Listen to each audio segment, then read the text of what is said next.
sejahtera bagi kita semua.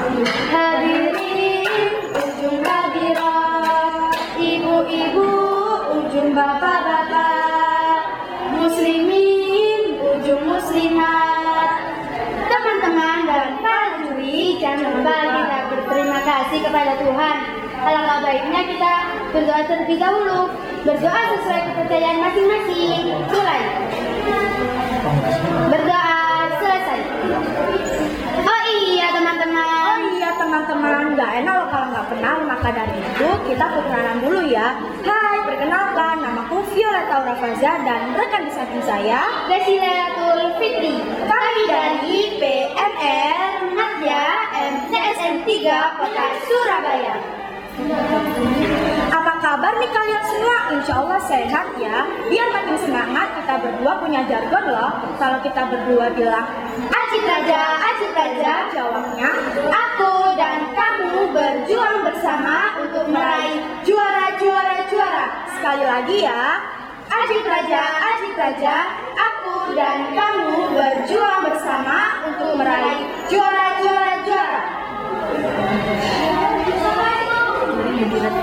Hadirin, Hadirat, rahimakumullah. Dalam kehidupan sehari-hari, kita, kalian, dan mereka terkadang mengalami sakit, cedera, dan kecelakaan. Maka dari itu, kita perlu mengetahui tentang pertolongan pertama.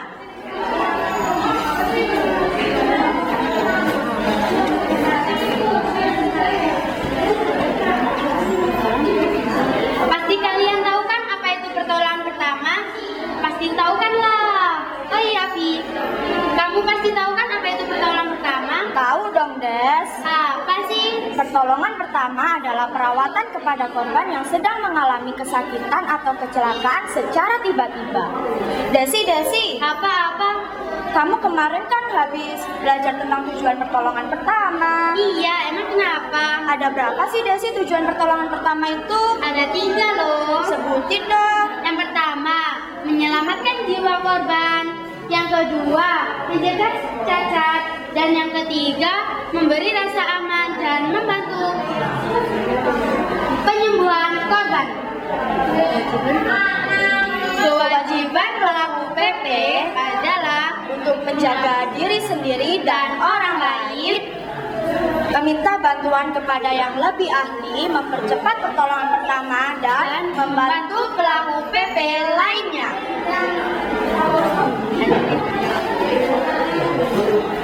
Hadirin, Hadirat, rahimakumullah. APD adalah kepanjangan dari alat pelindung diri. Alat pelindung diri berfungsi untuk mencegah penularan penyakit ke penolong.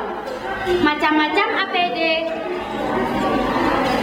ada 4. Yang pertama,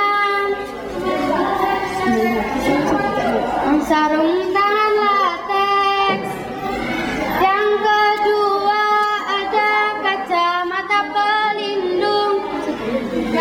Yang ketiga, ada masker pelindung.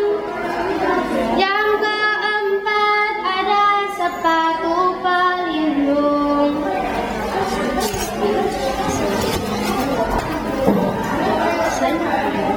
selain APD ada juga tas medis yang berguna untuk membantu penolong yang membutuhkan pertolongan pertama. Isi tas medis ada beberapa. Yang pertama, kasa steril. Yang kedua, Nutella. Yang ketiga, obat merah. Yang keempat, termometer. Dan lain-lain.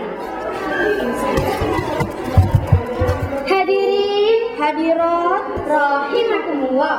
teman-teman, ada yang pernah nggak sih melihat orang yang sedang mengalami pingsan, apalagi kalian sendiri yang mengalami pingsan? Pasti pernah kan?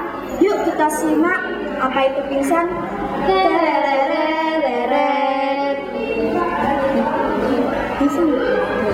Pingsan adalah peredaran darah ke otak yang menurun.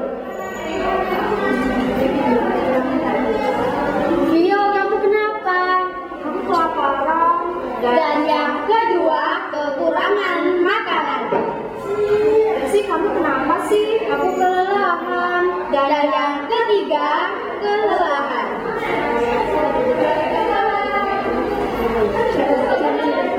Ciri-ciri pingsan ada 4. Yang pertama, aduh kepalaku pusing. yang kedua, Telingaku berdenging. yang ketiga, Mataku buram. dan yang keempat. Kelelahan. Aduh.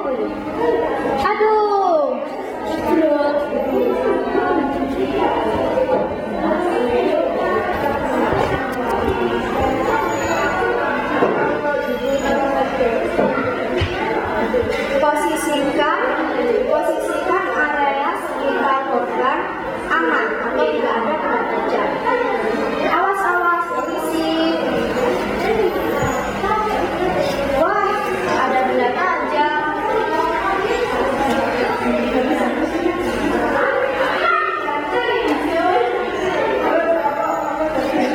Selalu ingat ASNI, awas suara yang tidak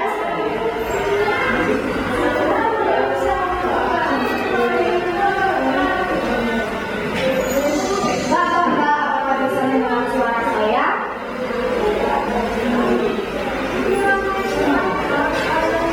Sekali. Korban tidak respon. Cek jalan nafas.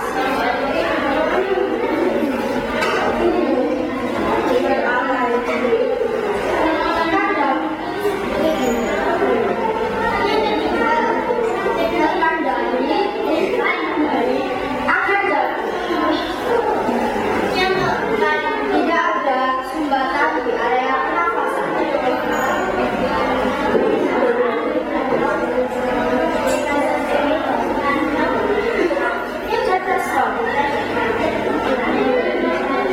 Bapak bisa mendengar suara saya? Bapak tidak respon. Bapak bisa merasakan kesulitan saya? Korban respon.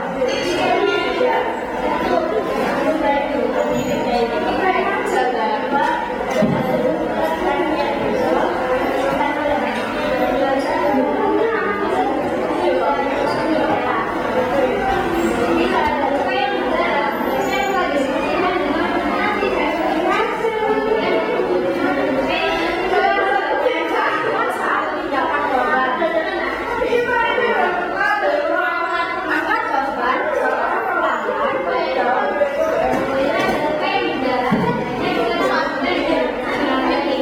Taruh tangan ke dada, silakan kedua tangan, lalu angkat.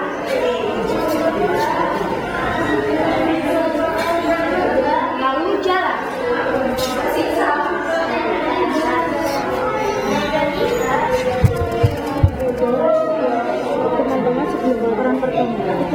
Peran pertolongan pertama menyebarluaskan informasi pertolongan pertama, contohnya dari kehidupan sehari-hari. Dari di kelas kita harus ada anggota PMR agar jika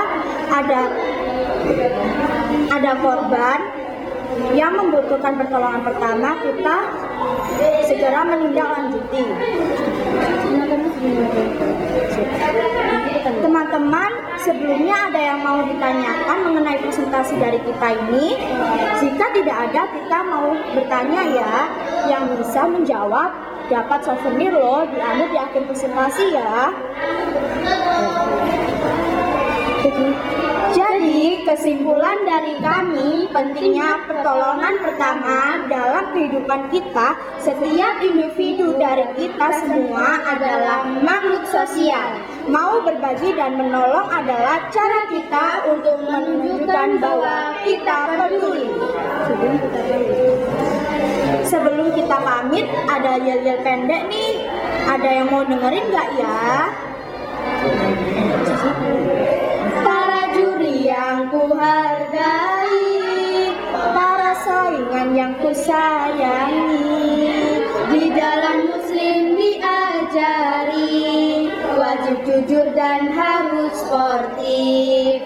Jangan ada lagi hal negatif. berbuat positif, hasil sendiri yang lebih baik daripada contek berbalik. Kurang lebihnya, jika ada kesalahan dari presentasi ini, kita berdua mohon maaf ya. Wa akhiran undur man kola wala tandur man kola. Wassalamualaikum teman-teman. See you guys, bye, next time. Assalamualaikum warahmatullahi wabarakatuh. Sebelum kita mengawali presentasi pada hari ini, alangkah baiknya kita berdoa terlebih dahulu ya. Berdoa menurut kepercayaan masing-masing. Berdoa mulai. Berdoa selesai. Hai teman-teman. Belum, kita kan belum kenalan. Kenalan dulu yuk. Ayo. Perkenalkan, nama saya Harun dan ini rekan saya. Hai. Kami dari PMR Media MTS Negeri 3 Kota Surabaya. Selamat sore teman-teman. Apa kabar semua? Alhamdulillah ya kalau baik. Oh iya, kita berdua punya jargon nih. Kalau kita bilang anak pemermat ya, kalian jawab Cerdas, karakter, ceria, yes. Kita coba ya. Anak pemermat ya. Cerdas, berkarakter, ceria, yes. Ayo teman-teman, kita berdua punya cerita nih. Jadi, di suatu daerah terjadi bencana alam. Dan ada salah satu korban yang membutuhkan darah. Dia dibantu oleh organisasi PMI dan dibawa ke posko PMI. Namun di posko PMI sedang pengenalan daerah. Apa yang sebaiknya saya, kamu dan kita semua lakukan? Jadi, yang kita lakukan adalah mencari orang yang mau mendonorkan darahnya dan mencari sampel darah yang sama dengan korban. Oh iya, lalu kamu tahu nggak apa sih pengertian pendonor itu? Pendonor itu orang yang mendonorkan darahnya untuk kepentingan orang lain. Kalau yang dimaksud donor darah yaitu menyumbangkan darah untuk tujuan transfusi darah. Teman-teman di sini ada yang tahu nggak apa sih yang dimaksud transfusi darah itu? Nggak tahu, jelasin dong. Transfusi darah yaitu proses pemindahan darah dari seseorang yang sehat dan memenuhi persyaratan ke orang yang membutuhkan. Jenis-jenis donor darah ada dua loh. Satu, donor darah pengganti atau DDP. Seseorang yang menyumbangkan darahnya kepada seseorang dan yang tahu kepada siapa dan langsung diberikan. Dua, donor darah sukarela atau DDS. Seseorang yang menyumbangkan darahnya secara sukarela tanpa mengetahui untuk siapa darah tersebut diberikan. Oh ya teman-teman, kalian udah pada tahu belum jenis golongan darah itu ada berapa? Jenis golongan darah itu ada 4 loh.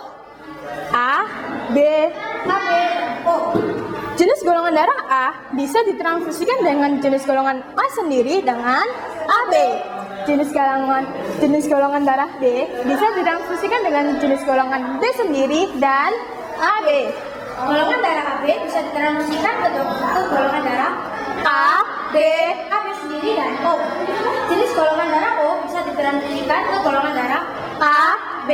AB dan O sendiri. Fungsi darah 1. Mengangkut oksigen dari paru-paru ke sel-sel tubuh. 2. Mengangkut karbon dioksida dari sel-sel tubuh ke paru-paru untuk selanjutnya dikeluarkan. 3. Mengganti sel-sel darah yang rusak. Iya, lalu kamu tahu nggak siapa sih calon pendonor darah itu? Calon pendonor darah itu saya, kamu, dan kita semua dengan syarat 1. Laki-laki atau wanita yang berusia 18 tahun sampai 60 tahun. Iya, kalian di sini udah pada donor darah belum? Kalau ya masih belum, karena kalian belum memenuhi syarat. 2. Sehat jasmani dan rohani. 3. Berat badan minimal 45 kg. 4. Karbon hemoglobin minimal 12,5 gram per dl. 5. Tekanan darah sistolik 100 sampai 180 mmHg dan diastolik 50 sampai 100 mmHg. 6. Tidak menderita penyakit yang berisiko tinggi seperti HIV atau AIDS, hepatitis, sifilis, jantung, hati, paru, ginjal, dan lain-lain. 7. Wanita yang haid, hamil atau menyusui tidak diperkenankan mendonorkan darahnya.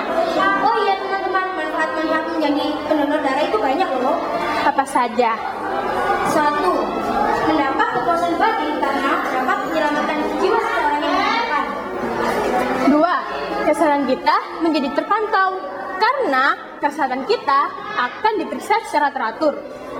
3. Membuat tubuh semakin sehat sebab dengan mendonorkan darah, tubuh akan memproduksi darah yang baru. 4. Dapat bergabung dalam organisasi PRI untuk menambah relasi kekeluargaan. 5. Meningkatnya jumlah DDS akan meningkatkan nilai-nilai kesetiakawanan dan hubungan sosial. Ya Rum, kamu tahu nggak bagaimana sih cara menjadi pendonor? Caranya? Calon pendonor pergi ke UTD, unit transfusi darah. Calon donor darah mengisi formulir donor darah yang berisi identitas dan riwayat kesehatan.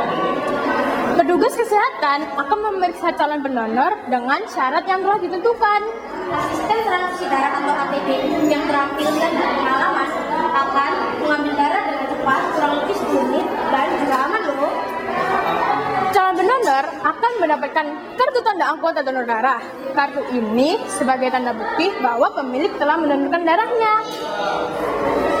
Peran PMR Media dalam DDS yaitu meyakinkan diri sendiri menjadi DDS dan jangan lupa mengajak keluarga, orang sekitar, dan Tapi, ajak juga teman-teman untuk bercita-cita sebagai DDS semenjak umur 18 tahun.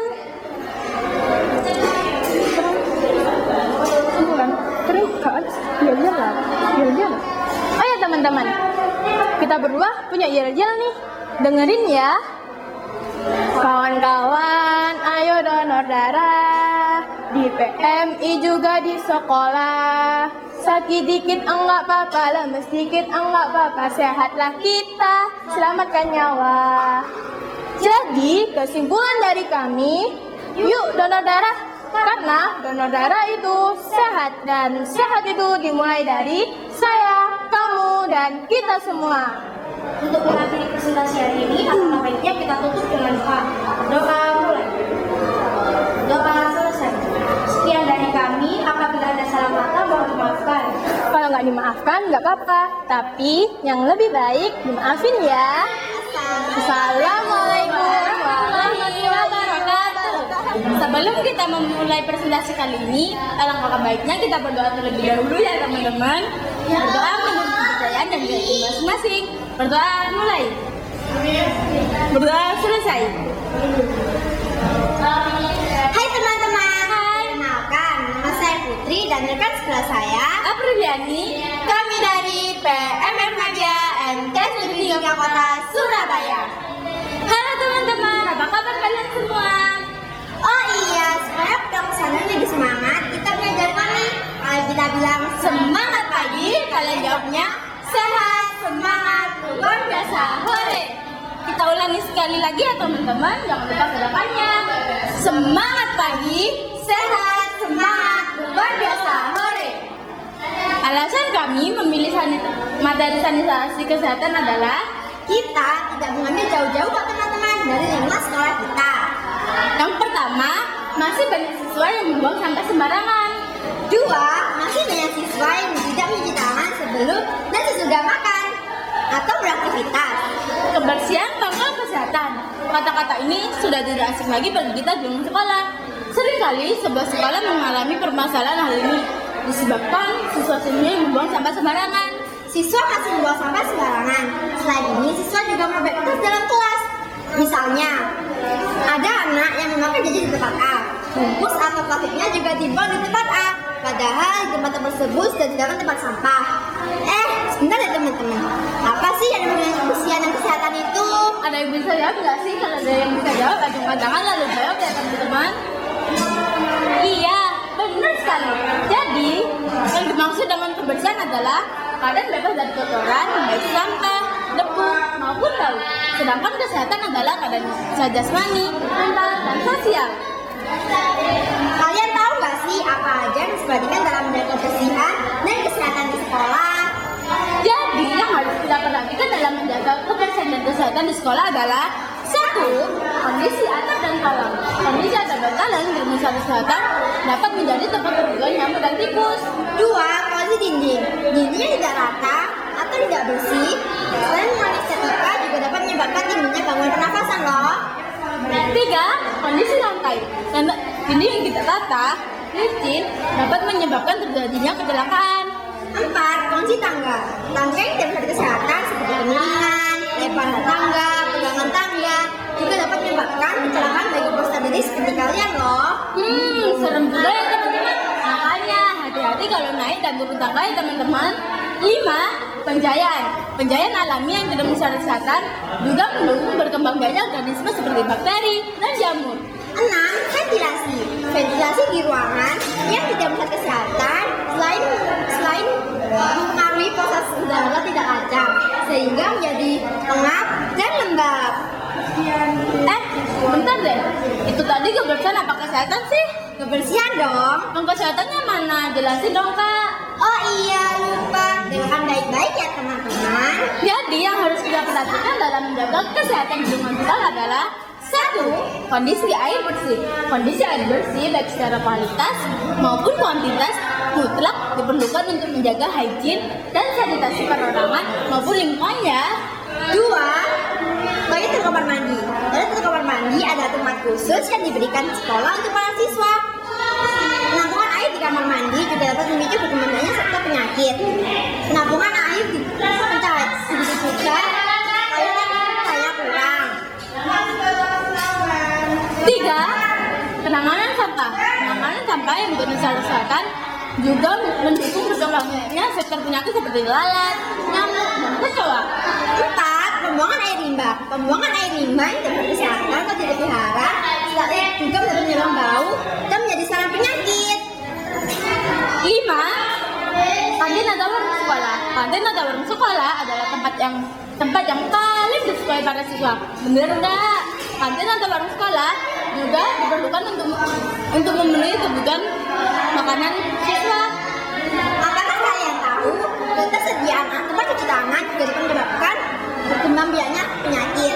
Misalnya di sekolah kalian mempunyai 1 sampai 2 tempat cuci tangan dan itu juga digunakan untuk seluruh siswa setiap harinya.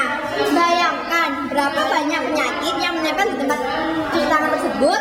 Apakah kalian tidak takut dia ditularkan oleh penyakit oleh teman kalian? Mari kita lakukan cuci tangan. 2. Ini sehat dan selamat cuci tangan. Lembutkan 2 tangan bergantian. Mengatur dan mengunci lalu pun tarik jari. Terakhir los ujung jari bersih. Apakah kalian tahu peran PMR Media dalam sanitasi kesehatan? Peran PMR Media dalam sanitasi kesehatan adalah 1. Meningkatkan tanggung jawab siswa untuk menjaga kebersihan di sekolah. 2. Meningkatkan kebiasaan siswa untuk mencuci tangan sebelum dan sesudah beraktivitas. Sebelum itu kita punya yayal nih. Kalian mau dengar nggak sih? Pastinya mau dong. Go bersih, go sehat. Jadi kesimpulan dari kami, bersih itu sehat dan sehat itu dimulai dari kamu. Iya, kamu. Sebelum kita mengakhiri, Terima kasih untuk para juri, audiens, dan teman-teman semua. sebelum kita mengakhiri presentasi kali ini, Sebelum kita mengakhiri presentasi kali ini, alangkah baiknya kita berdoa. berdoa menurut kepercayaan dan keyakinan masing-masing. Berdoa mulai. Berdoa selesai. Kami akhiri. Wassalamualaikum warahmatullahi wabarakatuh. Sebelum kita mulai presentasi hari ini, alangkah baiknya kita berdoa terlebih dahulu. Berdoa menurut kepercayaan masing-masing. Berdoa mulai.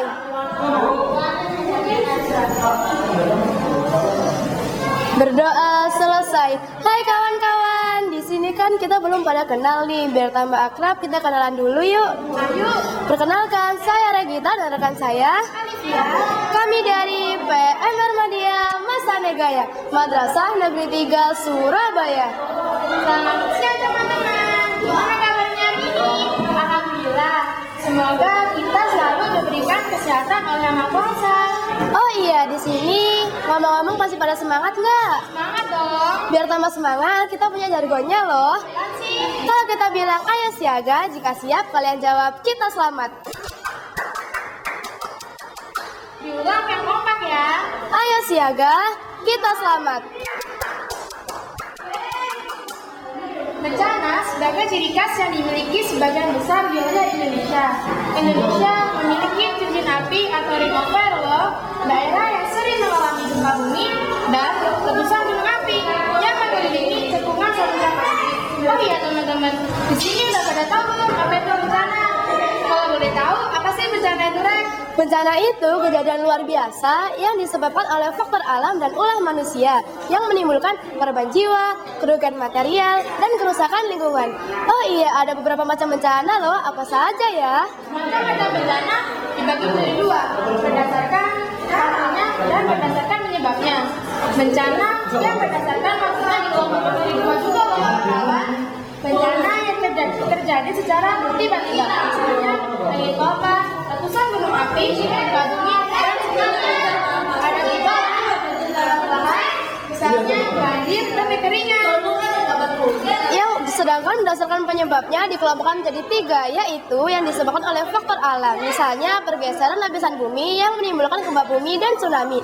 Ada juga loh yang disebabkan oleh faktor manusia, misalnya penebangan hutan yang menyebabkan erosi. Ada juga nih yang disebabkan oleh dua faktor, yaitu faktor alam dan faktor manusia, misalnya banjir, sekiranya seperti itu. Bicara tentang bencana, kalian tahu nggak akhir-akhir ini Indonesia sering mengalami bencana loh. Salah satunya meletusnya Gunung Krakatau di Selat Bangka. Kasihan ya saudara kita yang ada di sana. Iya ya, kasihan. Oh iya, ngomong, apa sih gunung meletus itu, Rek? Endapan magma yang keluar akibat dorongan gas yang tekanannya tinggi dari perut bumi. Letusan gunung api membawa abu dan batu yang jaraknya mencapai 18 km. Sedangkan aliran lavanya bisa mencapai 90 km, kawan-kawan.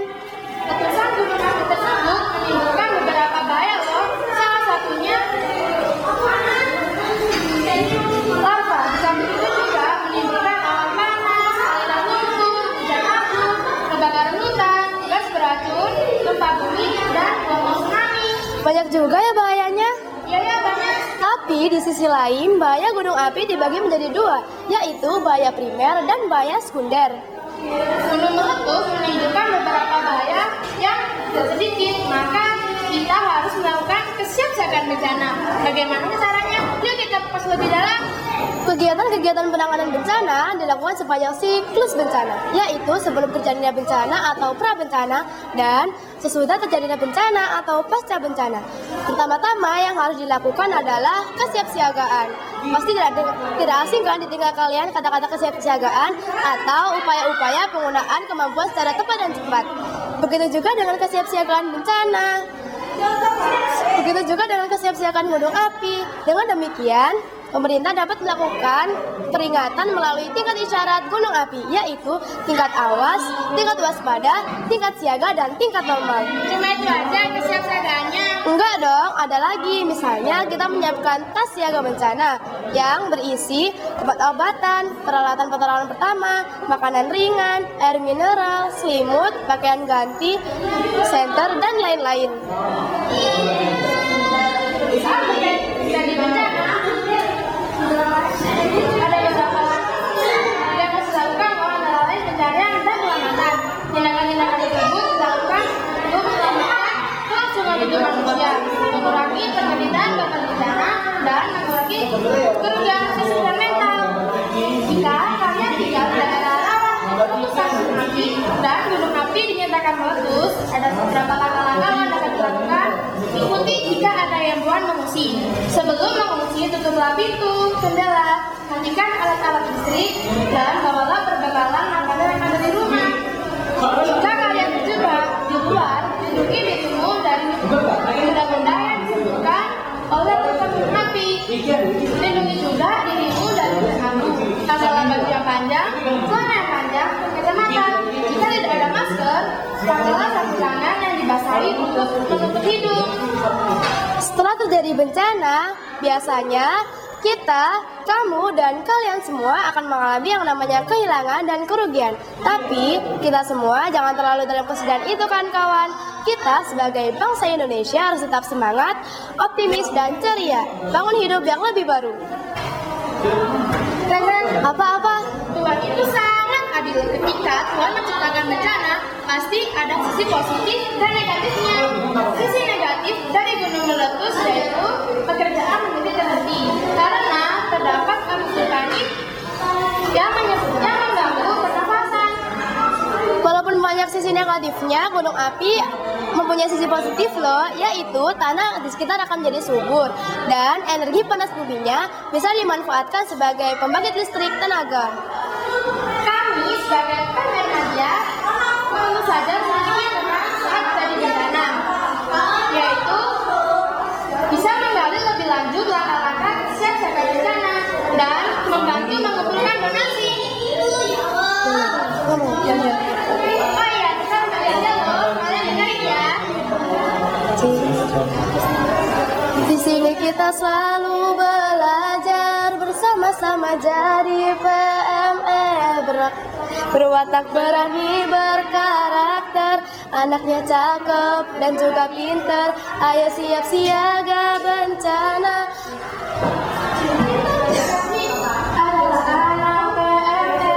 Untuk PMR Kota Surabaya selalu jaya, selalu jaya. Bersama-sama kita akan melangkah maju penuh ambisi, hadapilah rintangan mengabdi tulus sepenuh hati. Sepenuh hati. Jadi kesimpulan yang dapat kita tarik adalah bahwa bencana apapun adalah kehendak Tuhan yang Maha Kuasa. Kita sebagai manusia hanya bisa memprediksi dan mencegahnya melalui kesiapsiagaan bencana dan tidak bisa berulah seenaknya sendiri untuk mengatur datangnya bencana tersebut. Sebelum kita mengakhiri presentasi ini, jika kami ada kesalahan yang tidak disengaja maupun disengaja, kami mohon maaf yang sebesar-besarnya. See you next time. Billahi taufiq wal hidayah. Wassalamualaikum warahmatullahi wabarakatuh. Sebelum mengawali kegiatan pada hari ini, marilah kita berdoa terlebih dahulu. Berdoa mulai, berdoa selesai. Perkenalkan, nama saya Mutiara Bella dan ini rekan saya Anindita Indar Nirmala. Kami dari PMR Media MTSN 3 Kota Surabaya. Bagaimana kabar kalian hari ini? Semoga yang ada di sini tetap dalam lindungan yang Maha Kuasa. Kita punya jargon loh. Kalau kita bilang semangat pagi, kalian jawab pagi baru, semangat baru. Kita ulangi ya. Semangat pagi, pagi baru, semangat baru. Alasan kami mengambil materi kepemimpinan karena kami ingin saya, kamu, dan kita semua dapat memimpin hidup menjadi lebih mandiri dan juga memiliki rasa tanggung jawab yang tinggi. Di dalam organisasi PMR pasti memiliki manajemen untuk mengelola atau mengatur organisasi PMR. Sedangkan PMR adalah organisasi Palang Remaja yang dibawahi oleh PMI atau sebuah organisasi yang kegiatannya di bidang kemanusiaan. Di setiap organisasi PMR pasti memiliki seorang pemimpin lengkap dengan sikap kepemimpinannya. Apa kalian tahu apa itu pemimpin?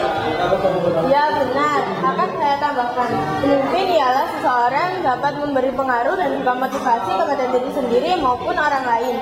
Sedangkan kepemimpinan merupakan sikap yang wajib dimiliki oleh setiap pemimpin. Komunikasi ada dua cara, yaitu satu, komunikasi verbal. Komunikasi verbal menggunakan bahasa lisan atau tulisan. Dua, komunikasi nonverbal. Komunikasi nonverbal menggunakan bahasa tubuh, bahasa isyarat, ekspresi wajah dan sikap. Dalam komunikasi, pasti kalian akan menemukan manfaat dan juga faktor penghambat. Manfaat komunikasi ada 6. 1. Faktor pendukung komunikasi ada 6. 1. Kenali diri sendiri, kenali orang lain, mau mendengarkan, memberi pernyataan yang jelas, memberi umpan balik, dan juga mau membuka diri. Sedangkan faktor penghambat komunikasi ada 5, yaitu 1. Egois, 2. Pemarah, 3. Lingkungannya buruk, 4. Membeda-bedakan status sosial, 5. Permusuhan. Kami akan memimpin diskusi. Kami punya soal.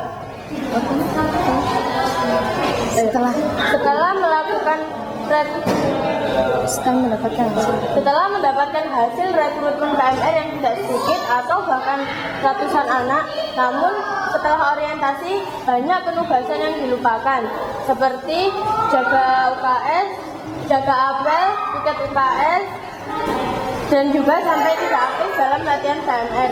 Berikan pendapat dan solusimu. Waktu diskusi 3 menit, waktu menjawab 1 menit untuk masing-masing kelompok. Sebelum kalian menjawab, kami akan sedikit menjelaskan. Di dalam sebuah proses diskusi berbicara bahkan saling memandang, sebenarnya kita sedang mencoba menyampaikan sesuatu kepada orang lain. Saat itu kita sedang melakukan proses yang dinamakan komunikasi. Kalian tahu tidak kata pepatah, berat sama dipikul, ringan sama dijinjing. Dalam proses diskusi kita juga memerlukan kerjasama. Apa sih kerjasama itu? Kerjasama ialah kerja secara bersama untuk mencapai tujuan bersama. Faktor manfaat. Dalam kerjasama ada manfaat, faktor pendukung, dan juga faktor penghambat. Manfaat kerjasama antara lain: 1. Pekerjaan cepat selesai. 2. Kita akan lebih akrab dengan teman-teman. 3. Pekerjaan yang berat akan menjadi lebih ringan.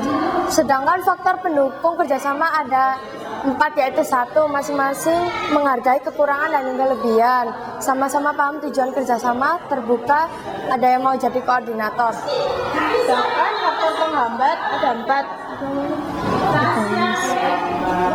Egois atau mau menang sendiri. 2. Tidak bertanggung jawab. 3. Curiga atau mencurigai. 4. Tidak bisa membedakan antara kerjasama dengan sama-sama kerja.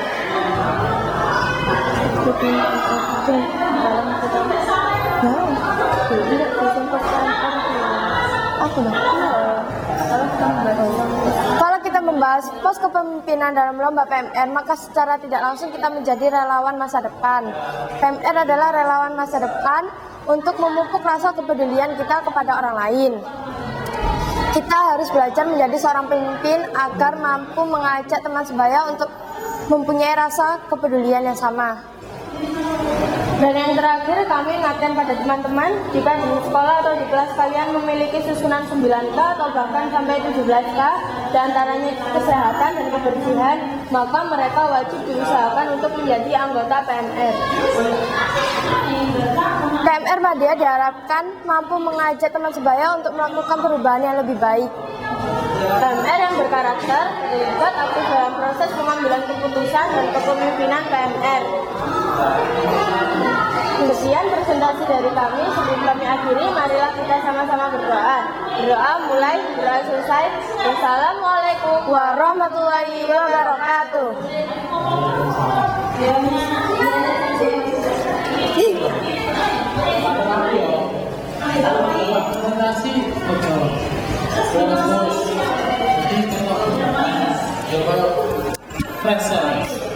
Guru kan jadi kan besar. Tadi mana cuma udah usahanya masih apa? Masih kamarnya. Kalau pas menang, coba lewat. Bisa mengurangi presentasi. Mau ya apa berarti? grogi. Nah, misalnya grogi kan langkah.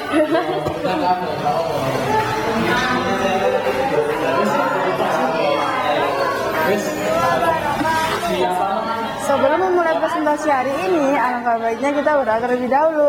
Berdoa sesuai keyakinan masing-masing. Berdoa mulai. Berdoa selesai. Jalan-jalan ke kota Yogyakarta, jangan lupa cek lili. Perkenalkan, nama saya Ulfia Meiza dan rekan saya Intan Nurlaili. Kami dari PMR Madya, Madrasah Sanawiyah Negeri 3 Kota Surabaya. Bagaimana kabar kalian semua? Semoga kalian selalu baik-baik saja ya. Oh iya, kita punya jargon loh. Kalau kita bilang, bagimu peranmu, bagiku tugasku, kalian jawab, stop, kami juga manusia. Kita ulangi lagi, jangan lupa pakai gerakan ya. bagimu peranmu, bagiku tugasku. Stop, kami juga manusia. Dewasa ini masyarakat masih meyakini LGBT, maka tidak herankan di suatu daerah terjadi longsor, gempa, banjir, dan tsunami yang disebabkan oleh LGBT, yaitu lesbian, gay, biseksual, dan transgender. Yang dimana seseorang menyukai sesama jenisnya, bahkan sikap penindasan peran perempuan dan laki-laki. Miris bukan? Nah, kali ini untuk lomba Cipraja kami akan berfokus pada apa itu sebenarnya gender. Tunggu dulu, kita juga punya alasan loh kenapa kita milih tema gender. Karena perbedaan gender sangat mempengaruhi karir dan pekerjaan seseorang, dan masyarakat seringkali menghendaki seseorang untuk melakukan pekerjaan sesuai dengan jenis kelaminnya masing-masing. Sebelumnya mungkin kalian sudah mengenal istilah seks dan gender. Meski begitu masih banyak loh yang nggak tahu bedanya dan menganggap bahwa keduanya itu sinonim belaka. Agar kalian lebih memahami perbedaan seks dan gender, kami punya games nih. Caranya gampang banget loh. Kalian tinggal mengurutkan kalimat-kalimatnya. Kita akan memilih 2 anak untuk mengurutkan kalimatnya dan memberi waktu selama 30 detik. Siapa nih yang mau coba? Angkat tangannya dong. Ada hadiahnya loh. Itu drama ya apa? Agar kalian lebih mudah mengetahui apa yang dimaksudnya gender, kita juga punya drama loh. Di suatu hari di sekolah ada seorang anak laki-laki dan perempuan di ruang OSIS. Kenapa? Aduh, berantakan sekali. Rin, lo lagi ngapain? Ini lagi benerin kardusnya tadi jatuh. Bukannya kardus itu isinya buku paket ya? Kalau kuat sih. Maksud kamu? Ya kan biasanya anak perempuan itu cengeng, udah mengeluh dan manja. Tidak semua perempuan seperti itu. Ada juga perempuan yang bisa menyelesaikan masalahnya tanpa adanya seorang laki-laki. Jadi kamu jangan meremehkan lawan jenis kamu. Memang sih tanggung jawab laki-laki lebih besar daripada perempuan, tapi perempuan juga punya tanggung jawab tersendiri. Iya ya, maafin perkataan yang tadi, Arin. Iya deh. Jadi kita tidak boleh membedakan tugas perempuan dan laki-laki. Oke, sekarang kita akan bahas Oke, sekarang kita akan membahas dampak dari gender. Apa saja ya? Salah satunya ialah ketidakadilan gender. Kita juga punya drama loh buat ketidakadilan gender. Di sepanjang jalan ada seorang pengemis yang sangat malang.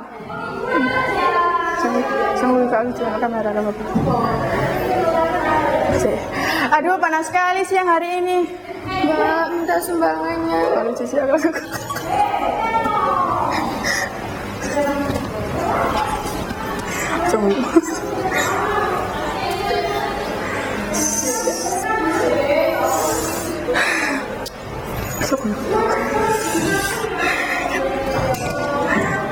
masuk yola. Kalau cuma yola sekali.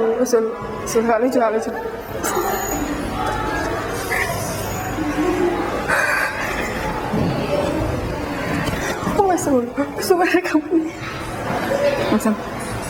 Aduh, panas sekali siang hari ini. Mbak, minta sumbangannya. Aduh, apaan sih? Jangan ganggu deh. Mau apa kamu? Sumbangannya, Mbak. Saya belum makan dari kemarin. Kalau mau makan itu kerja dong, jangan nyusahin aja. Minta sumbangannya, Mbak. Aduh, apaan sih? Kamu itu orang miskin, gak selevel sama aku. Maaf ya, Mbak. Meskipun saya orang miskin, tapi saya juga punya harga diri. Sudahlah, kamu ini orang miskin saja sok pemberani. Saya masih ada kerjaan di luar sana. Saya orang kaya, sebenarnya memberi yang saja. Jangan ditiru. Jangan ditiru ya, teman-teman. Ada juga loh bentuk-bentuk dari ketidakadilan gender. Yang pertama ada marginalisasi, yang disebut juga pemiskinan atau peminggiran. Yang kedua adalah subordinasi, anggapan atau perempuan itu tidak penting. Yang ketiga ada stereotip, yang disebut juga pelabelan. Yang keempat ada violence, yang disebut juga kekerasan. Yang kelima ada diskriminasi, yang disebut juga pembedaan. Dan yang terakhir adalah multi burden, anggap beban kerja lebih panjang dan banyak. Dampak dari gender yang kedua ialah kesenjangan gender. Dikatakan kesenjangan gender apabila salah satu jenis kelamin berada dalam keadaan tertinggal dibandingkan jenis kelamin lainnya, yaitu laki-laki lebih banyak dari perempuan atau sebaliknya, perempuan lebih banyak daripada laki-laki. Dan dampak yang terakhir adalah kesetaraan gender. Kesetaraan gender ialah kesamaan bagi laki-laki dan perempuan untuk memiliki kesempatan serta haknya sebagai manusia, berperan dan berpartisipasi dalam kegiatan apapun. Kesetaraan gender sangatlah penting dipahami oleh masyarakat agar tidak akan ada lagi diskriminasi terhadap laki-laki atau perempuan. Gender juga mempunyai kebutuhan loh. Oh iya, masa sih? Iya dong, ada dua macam kebutuhan gender. Yang pertama ialah kebutuhan strategis dan gender, dan yang kedua ialah kebutuhan praktis gender. Apa itu kebutuhan strategis gender? Kebutuhan strategis gender ialah kebutuhan yang muncul dari posisi subordinat perempuan yang tidak menguntungkan bagi masyarakat. Kebutuhan strategis gender fokus pada relasi perempuan dan relasi gender. Contohnya meningkatkan posisi perempuan dalam jangka panjang.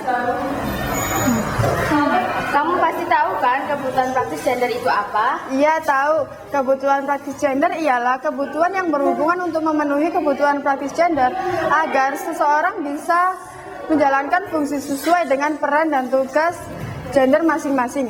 Biasanya kebutuhan praktis gender fokus pada perempuan, yaitu memenuhi kebutuhan dasar pada saat ini. Kesimpulan kami bahwa perempuan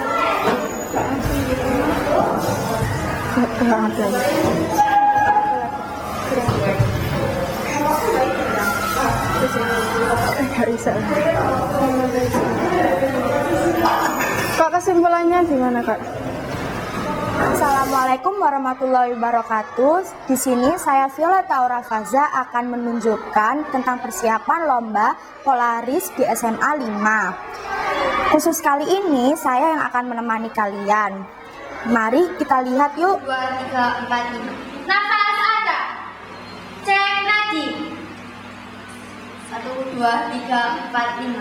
Nadi ada. Tangan. Assalamualaikum warahmatullahi wabarakatuh. Sebelum mengawali kegiatan pada hari ini, marilah kita berdoa terlebih dahulu. Berdoa mulai. Berdoa selesai. Hai teman-teman, perkenalkan nama saya Ulfia Maiza dan rekan saya Mutiara Bella, kami dari PMR Media MTS Negeri 3 Kota Surabaya. Kok pada lesu sih? Gimana kabar kalian semua? Alhamdulillah. Semoga yang ada di sini tetap dalam lindungan Allah Subhanahu wa taala. Amin. Kita punya jargon loh biar kalian lebih semangat lagi. Kalau kita bilang Satukan cinta walau hati lelah. kalian jawabnya Ayo hidup sehat, hidup bahagia. kita ulangi lagi ya, jangan lupa pakai gerakannya. Satukan cinta walau hati lelah. Ayo hidup sehat, hidup bahagia. Indonesia terdapat beberapa masalah kesehatan penduduk yang masih perlu mendapatkan perhatian secara sungguh-sungguh.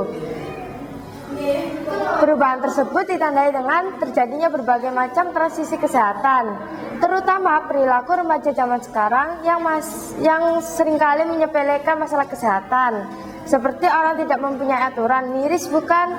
Agar kita terhindar dari perilaku-perilaku negatif, sebaiknya kita harus selalu mematuhi saran-saran dari orang tua dan jangan salah dalam memilih teman.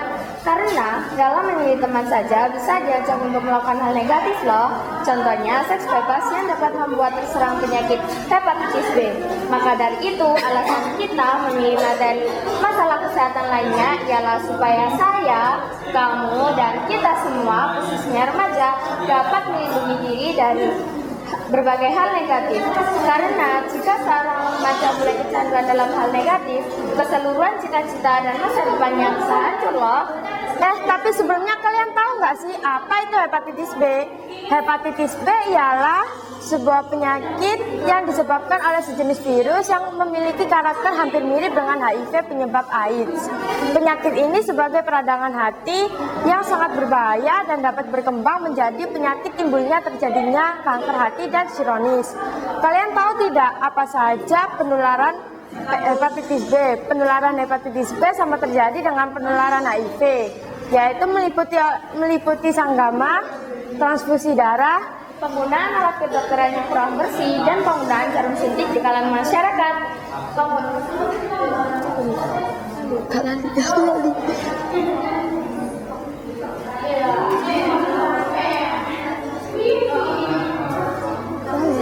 Jika kayak sekali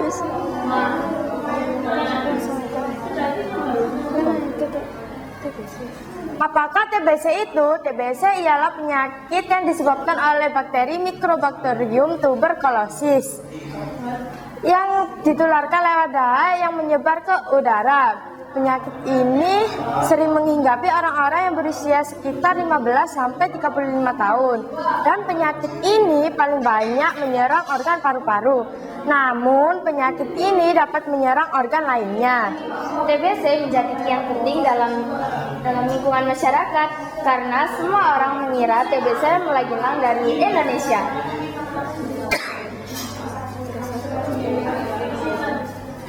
Tanda. Para penderita di berbagai Asia banyak yang meninggal karena TBC loh.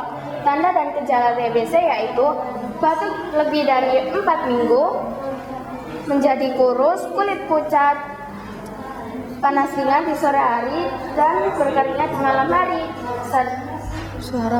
serta suara menjadi serak. Dan cara penjagaannya yaitu 1. Makan dan istirahat yang teratur. 2. Menjaga kebersihan lingkungan. 3. Memeriksa kesehatan secara teratur. 4. Makan makanan yang banyak mengandung protein. 5. Berjauhan berdekatan nafas dengan penderita TBC.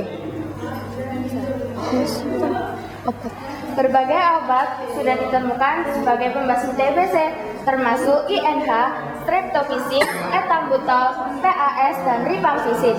Obat-obat ini harus diminum dalam jangka panjang dan secara terus-menerus. Sebenarnya, makanan yang baik dan sehat serta istirahat yang cukup dapat membantu penyembuhan penyakit ini.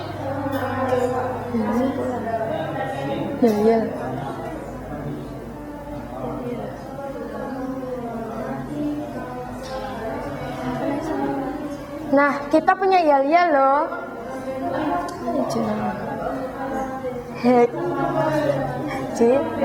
Hei kawan, marilah hidup sehat.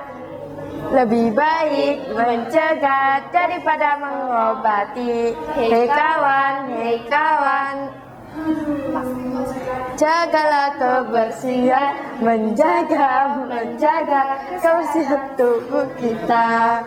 Hidupku sehat, hidup kita pun sehat, ceria dan gembira bersama-sama.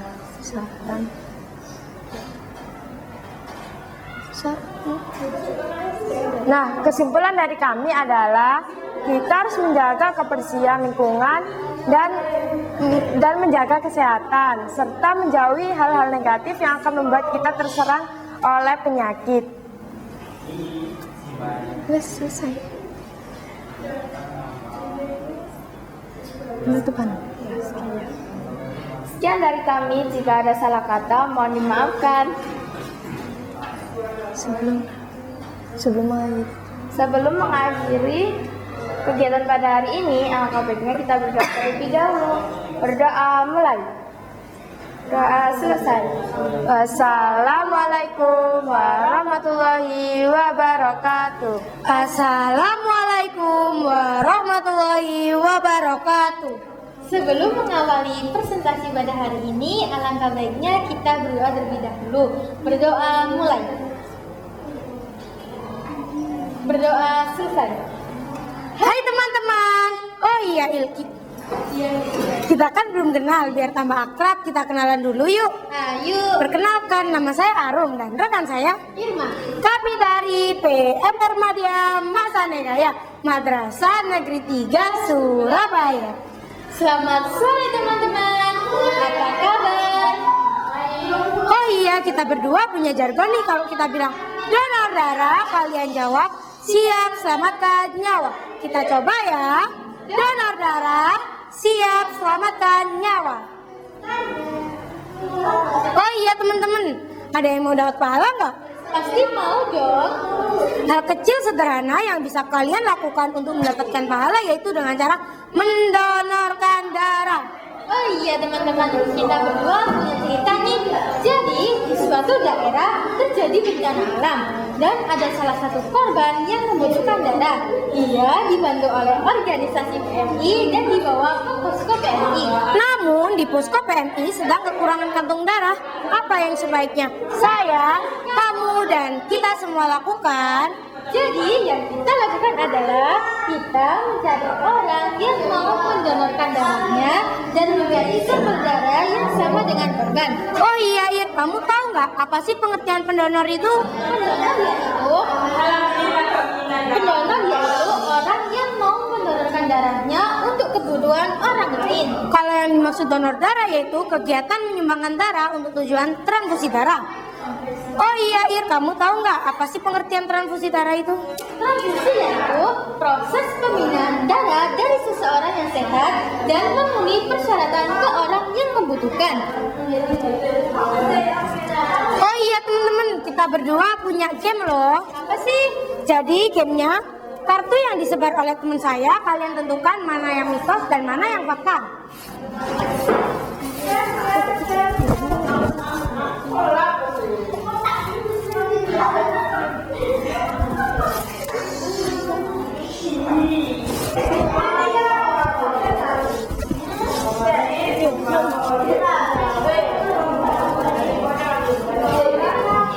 Jadi, mitos dari donor darah secara teratur akan menyebabkan tubuh menjadi obesitas.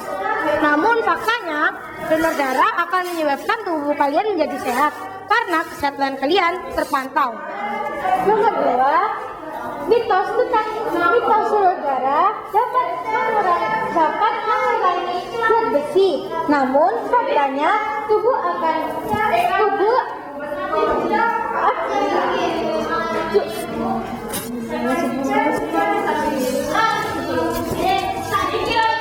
Jenis-jenis donor darah itu pada dua loh.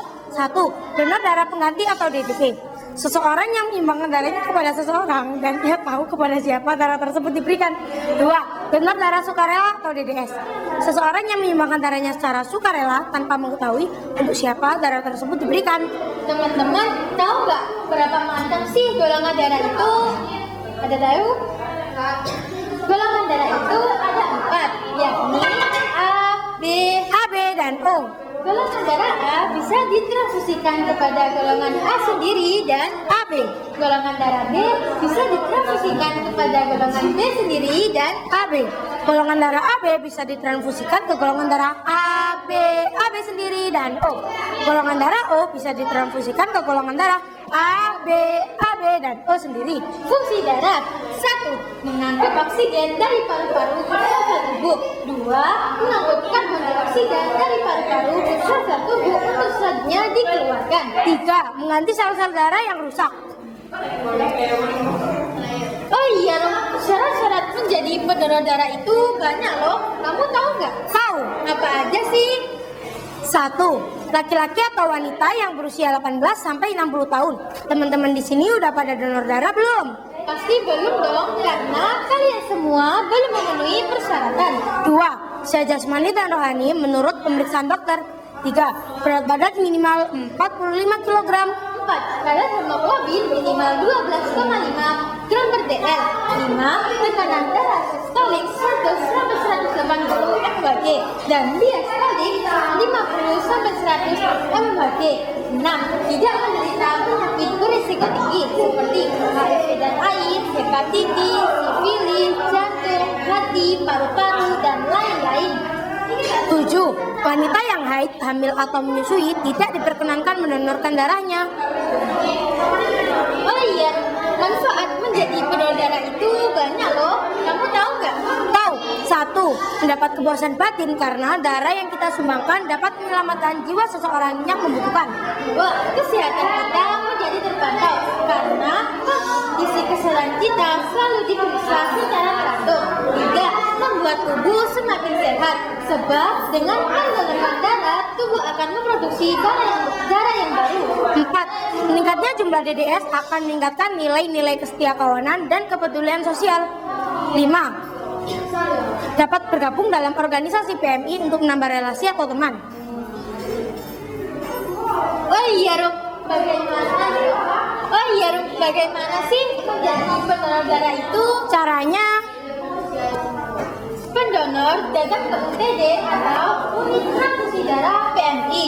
Calon donor darah mengisi formulir donor darah yang berisi identitas dan riwayat kesehatan. Petugas memeriksa kesehatan calon donor darah sesuai dengan persyaratan yang telah ditentukan. Asisten transfusi darah atau ATD yang terampil dan berpengalaman akan mengambil darah dengan cepat kurang lebih 10 menit dan juga aman loh. Pendonor juga diberikan kartu tanda anggota donor darah. Kartu ini berfungsi sebagai bahwa si pemilik telah mendonorkan darahnya. Jadi peran TMR Madya dalam DDS yaitu meyakinkan diri sendiri menjadi DDS dan jangan lupa untuk ajak keluarga, guru, dan orang sekitar. Tapi juga jangan lupa juga ajak teman-teman untuk bercita-cita sebagai DDS ketika sudah umur 18 tahun. Berkreasi membuat souvenir untuk dibagikan kepada orang yang mendonorkan darah maupun yang membutuhkan darah. Teman-teman di sini ada yang mau dapat souvenir gak? Pasti mau dong. Oh iya teman-teman, kita berdua punya jajal nih. Dengarkan ya. 1, 2, 3. Kawan-kawan, ayo donor darah. Di PMI juga di sekolah. Sakit dikit enggak apa-apa, lemes dikit enggak apa-apa, sehatlah kita, selamatkan nyawa. Jadi kesimpulan dari kami, yuk donor darah, karena donor darah itu sehat, dan sehat itu dimulai dari saya, kamu, dan kita semua. Untuk mengakhiri presentasi hari ini, alangkah baiknya kita tutup dengan doa. Berdoa mulai. Berdoa selesai. Sekian dari kami, apabila ada salah kata mohon dimaafkan ya. Itulah presentasi dari kami, semoga bermanfaat. Wassalamualaikum warahmatullahi wabarakatuh. Assalamualaikum warahmatullahi wabarakatuh. Sebelum kita memulai pembelajaran pada siang hari ini, marilah kita berdoa terlebih dahulu. Berdoa mulai. Berdoa selesai. Sebelum itu kita akan memperkenalkan diri dulu. Perkenalkan, nama saya Najwa dari kelas 7F dan saya Wahyu dari kelas 7E. Kami di sini akan menjelaskan tentang pengertian dari jus buah pisang. Pisang merupakan salah satu buah yang ada di Indonesia dan tergolong ke dalam famili. Daerah serta produksi buah pisang yang ada di Indonesia yaitu di Lampung dan Maluku Utara. Salah satu jenisnya adalah pisang kepok yang memiliki kegunaan zat yang sangat baik. Pisang tumbuh dengan baik di daerah-daerah tropis yang basah dan cukup sinar matahari. Baik, kami di sini akan menjelaskan tentang pengertian kandungan dan manfaat dari jus buah pisang. Apakah pengertian dari jus buah pisang itu? Jus buah pisang yaitu jus yang terbuat dari buah pisang. Minuman ini memiliki kandungan yang sangat baik bagi tubuh. Menurut orang, jus buah pisang mengandung khasiat dan manfaat yang bagi kesehatan tubuh. Adapun kandungan dari jus buah pisang yaitu vitamin A, vitamin B6, vitamin C, magnesium, serat, protein, dan zat besi. Adapun manfaat dari jus buah pisang, manfaatnya yaitu mengatasi kesehatan mata, melancarkan peredaran darah, menormalkan fungsi jantung, melancarkan pencernaan, mengatasi diare, dan menguatkan tulang. Di sini kami akan meminum jus buah pisang.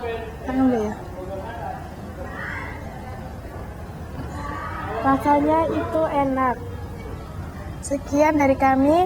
Terima kasih atas perhatiannya. Mohon maaf jika ada salah kata. Wassalamualaikum warahmatullahi wabarakatuh. Assalamualaikum warahmatullahi warahmatullahi wabarakatuh. Perkenalkan, nama saya Ratna Fatima dan ini kawan saya. Saya si Roja. Oh iya teman-teman, mengapa buah alpukat suka dimakan semua orang? Karena buah alpukat memiliki kandungan sebagai kecantikan, diet, ibu bayi, dan juga sebagai mentega. Ada pula manfaat dan juga gizi. Seperti teman saya akan menjelaskan manfaat. Yaitu meningkatkan sistem pencernaan, menurunkan stres, tingkatan darah, dan lain-lain. Di sini teman saya akan menjelaskan kandungan gizi dari buah alpukat. Kandungan gizi dalam buah alpukat terdiri dari vitamin A, B1, B2, B3, B6, B9, B12, serta vitamin K. Ada pula seperti serat, kalsium, karbohidrat, dan juga magnesium. Dan semoga presentasi hari ini bermanfaat untuk kalian semua. Ini sangat bermanfaat untuk kalian, kesehatan, dan juga seperti menjaga pola hidup. Ini bisa untuk diet bagi kaum wanita.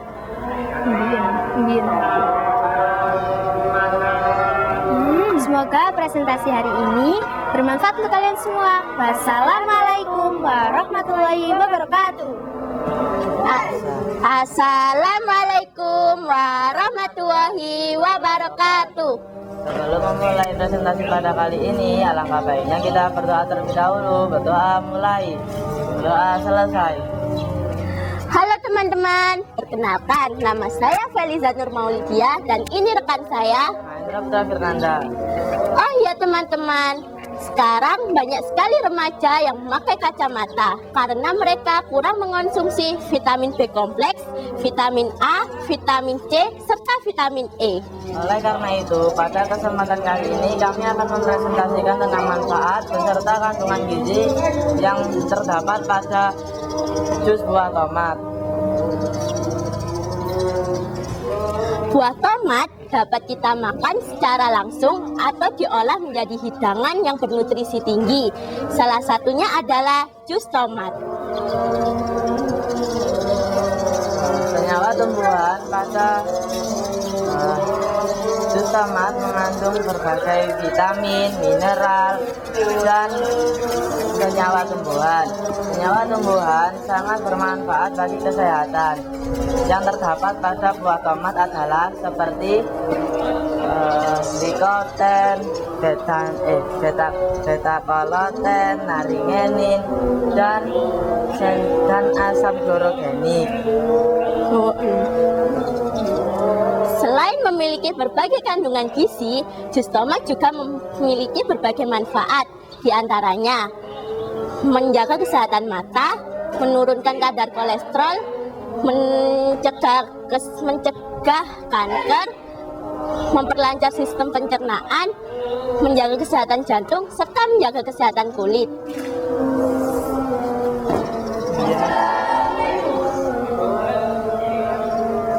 Sekian dari kau.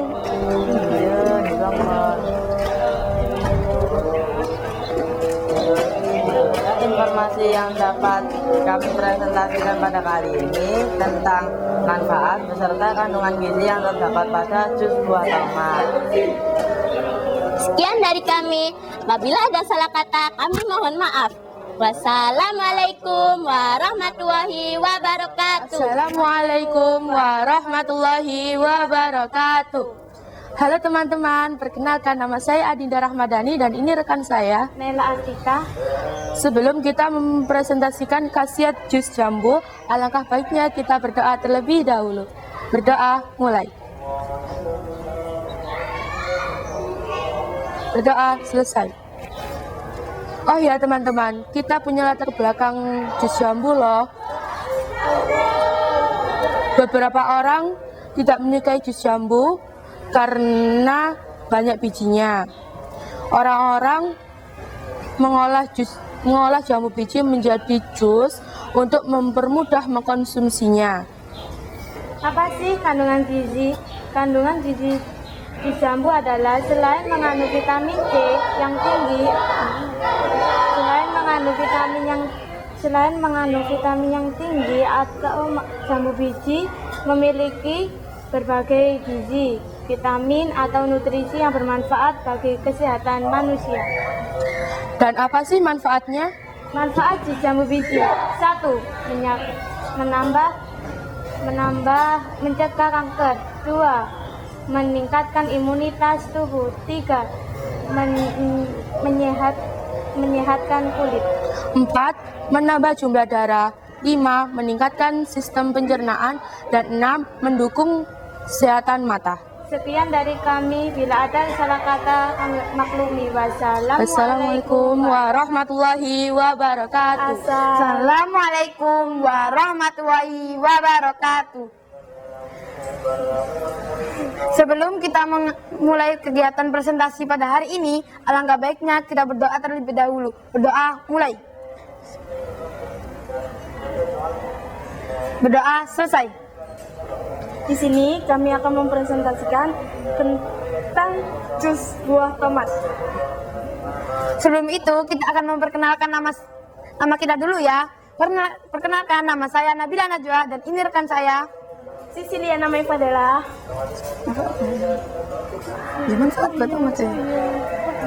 Oh iya teman-teman, di sini adakah yang suka dengan buah tomat?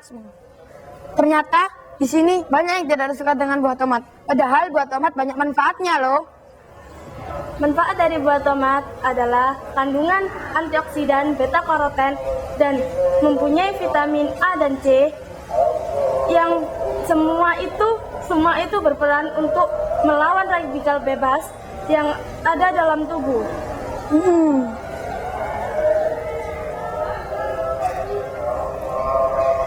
Sekian dari kami, bila ada salah kata, mohon maaf sebesar-besarnya.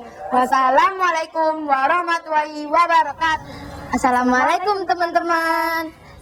Di sini kita akan mempresentasikan tentang minuman sehat. Sebelum kita memulai presentasinya, mari kita berdoa terlebih dahulu. Berdoa mulai. Doa selesai.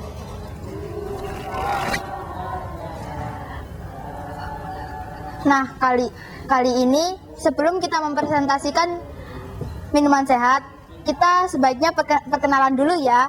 Nama saya Nuril Hanifah Zahra dari kelas 7E dan ini teman saya Amelia Sofiana Putri dari kelas 7G. Pertama-tama kita akan membahas tentang minuman sehat kita kali ini. Di sini ada jus wortel. Rasanya enak loh. Selain enak, dia juga mempunyai banyak manfaat. manfaatnya adalah di dalam jus wortel ini terdapat kandungan serat, vitamin K, dan juga kalium. Dan jus wortel ini dapat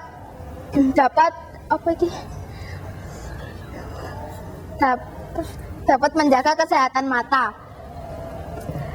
Latar belakang dari jus wortel, seringkali orang menyebut nama wortel akan membayangkan yang namanya berwarna orange.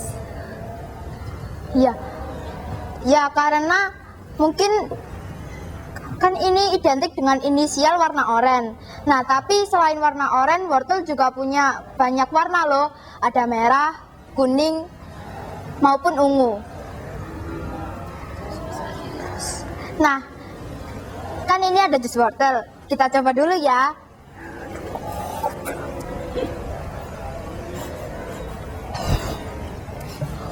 Rasanya enak banget. Dan juga sehat, dan juga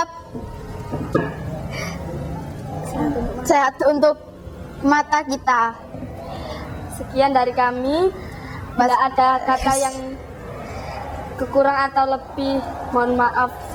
Kami akhiri. Wassalamualaikum warahmatullahi wabarakatuh. Assalamualaikum warahmatullahi wabarakatuh. Selamat siang teman-teman. Sebelum kita memulai, alangkah baiknya kita berdoa terlebih dahulu. Berdoa mulai. Doa selesai. Oh iya teman-teman, kita belum berkenalan ya. Perkenalkan, nama saya Afifa dan ini rekan saya. Perkenalkan, nama saya Nabila. Memang pada sebagian orang tidak menyukai buah tomat karena terdapat banyak biji di dalamnya dan harus mencabut tangkai yang ada di bagian atas pada buah tomat. Kalian pasti tahu kan, kalau buah tomat itu berwarna merah dan bulat seperti wajah kita. Selain bermanfaat untuk mata, manfaat buah tomat juga bervariasi seperti untuk menjaga kesehatan kulit, mencegah kanker dan lain sebagainya. Buah tomat dapat diolah menjadi berbagai macam olahan seperti jus tomat, bahan rempah-rempah sambal, dan bahan masakan yang lainnya. Sekian dari kami. Wassalamualaikum warahmatullahi wabarakatuh.